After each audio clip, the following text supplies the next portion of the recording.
We now know that Hamas is threatening to execute an Israeli civilian hostage every time that an airstrike hits Gaza civilians in their homes without warning.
Israel is at war.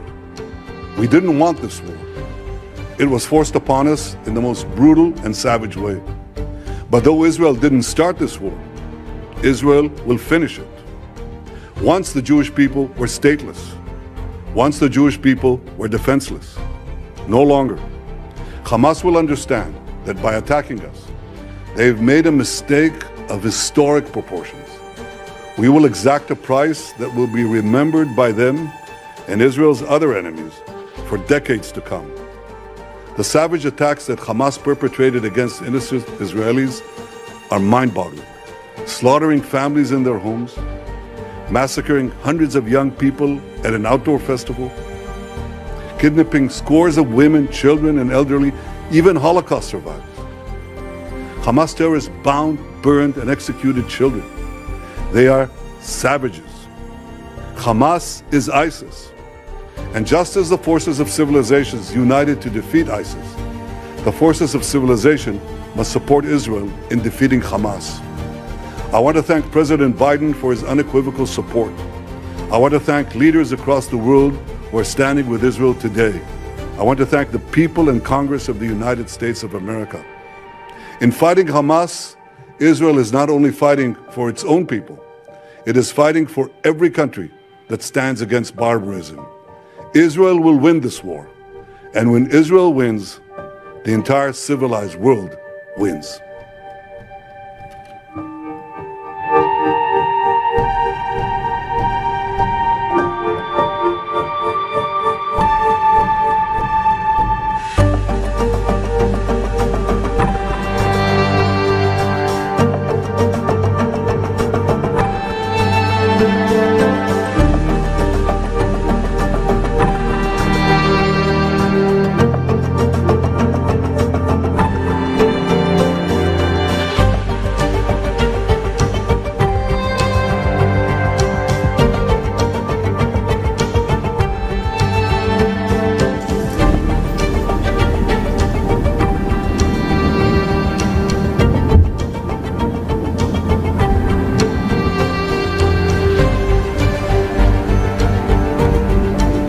But what is happening here? This is more than just Hamas. What do you suspect has gone on behind the scenes in the lead up to this horrific attack?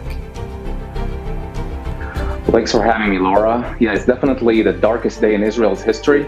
I can tell you personally that I was personally appalled by the scale and scope of this. And just for your audience to realize, we woke up in the morning to the sound of sirens. We assumed it would be just yet another round of rocket launching and rocket barrages, and everything would go back to be the same as it was. But then we saw horrific videos, and I'm sorry for describing to your viewers in such graphic terms, but children being tied up and executed in their own homes, and soldiers' body being sabotaged. And we saw youngsters in nature parties simply ambushed and really a massacre and a spree. And we saw these horror videos and we ask ourselves, my goodness, this has nothing to do with territorial dispute, this solution or that solution.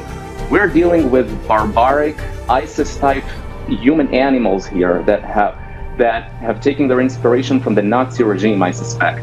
Now, the previous reporter was absolutely right. In terms of numbers, it was equivalent to maybe 10 times 9/11 in relative terms of population.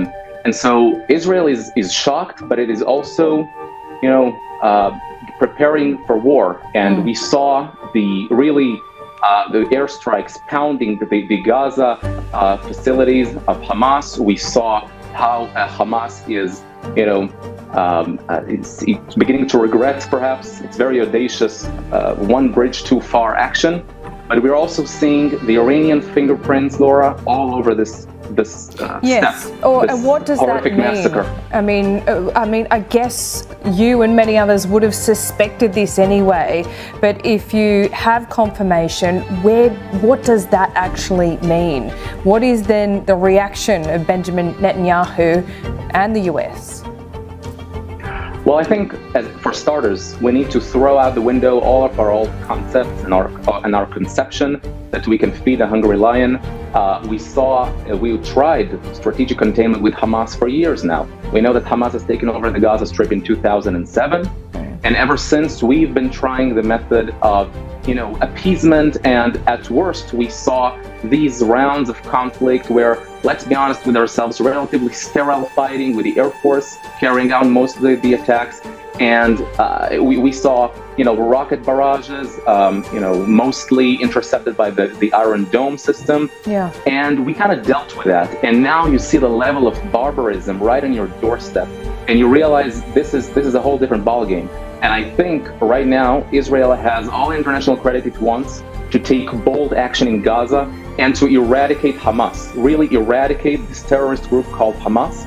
But also, I would expect the Israeli leadership and the US and really the moving statements of support from around the world, from Australia, from Europe, from all over the world, even the Middle East, to tackle the Iranian regime head on. That would mean the Iranian regime has planned this carefully. This is just for you to realize. These Hamas terrorists were trained and equipped and armed by Iran. This is nothing to do. But what you're talking about here, let's be real about what you're talking about. If war is declared on Iran, this is a whole different ballgame. Right, and so I'm confident that the Israeli leadership and the U.S. leadership would be responsible enough to know what to do about it. And we're not pretending as if there is an easy solution to this. All I'm saying is that our old conceptions need to be thrown out the window in face of these barbaric human animals. That would mean that the Iranian regime can no longer be tackled in a manner of polite negotiations.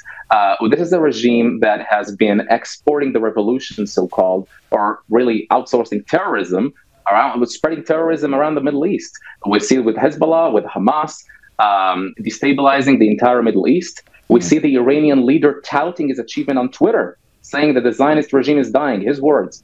And so really there's no choice but to let's say our assumptions were not null and void, but they definitely merit reevaluation here. So Hamas must be crushed and destroyed, but we need to also change our attitude toward Iran and the way it's carrying itself around the world. Or Issa Shah, thank you so much for your time. Just approaching 2 a.m. local time there in Jerusalem. Please. May I just say, Laura, to maybe end it with an optimistic tone. We've seen the best of the Israeli spirit in motion. We've seen the spirit of people volunteering and packing, food packages for soldiers and civilians, opening their homes for families from southern Israel. We saw, over 100%, 150% of people drafting for reserve service. And so this spirit will endure. And that's why I'm optimistic, because, we got such great people and such great spirit. So, and we're in this war to win it. Thank you so much for your time. Appreciate it. We needed an uplifting moment because there are not many over the last few days. Thank you. We'll be in touch.